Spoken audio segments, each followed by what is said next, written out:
ठीक। इरफान साहब, मियां मोहम्मद नवाज शरीफ 3 बार के वजीर आजम, एक जमहूरी सियासतदान, उनकी बीमारी पे बड़ी सियासत होती रही है।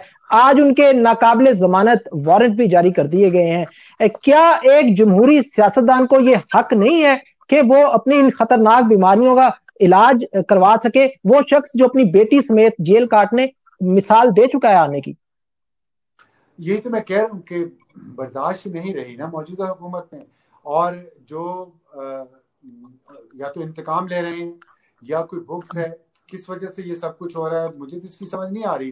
कि अगर दो अल्फाज भी बोलता है तो गद्दारी का केस, और एक 3 दफा का वजीर आजम जो पहले भी जब उनको सजा सुनाई थी तो वो बाहर ही थे, वो अपनी बेटी का हाथ पकड़ के यहाँ आए हैं। ये उनका रिकॉर्ड है, उनका ट्रैक रिकॉर्ड है ये, कि वो अपने आप को, अपने पेशों का जिक्र किया, उन पेशों पे हाजिर होते रहे।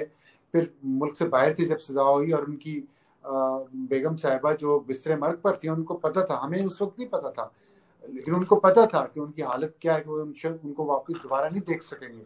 इसके बावजूद वो और उनकी बेटी आगे आए गिरफ्तारी देने के लिए। तो ये ट्रैक रिकॉर्ड बन गया ना, कि एक शख्स हमेशा अपने आप को कानून के सामने पेश करता है।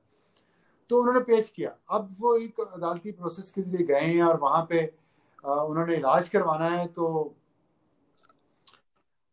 उस फैसले को जो उस जज ने दिया है, जो खुद फैसला देने के बाद अपने मुंह से इतराफ कर चुका है कि मुझे ब्लैकमेल करके एक वीडियो दिखाकर मुझसे ये फैसला लिया गया और मेरा ज़मीर मुतमईन नहीं है, और इस इतराफ गुनाह के जुर्म में उस जज को नौकरी से इसी हुकूमत ने बर्खास्त कर दिया।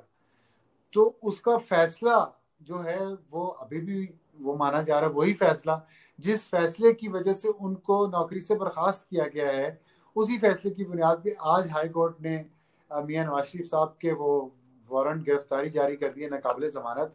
तो ये मेरा ख्याल है फिर वही बात है कि मज़का खेजी है, और लोग इस पे सवालात कर रहे हैं कि किस तरह का निज़ाम है हमारा, जिसमें अ, जिसमें से इंतकाम की बू आ रही है। और दूसरी तरफ अगर आप इक़्तिदार में हैं और आप राइट साइड पे हैं, तो आप से जितने मर्जी सवालात हो लें, जितने मर्जी आपके असासों के बारे में सवालात किए जाएं, आप जवाब नहीं देंगे, अपने आप को कानून के सामने पेश नहीं करेंगे। तो ये जो दोगली पॉलिसी है, ये इससे बहुत कुछ एक्सपोज हो रहा है।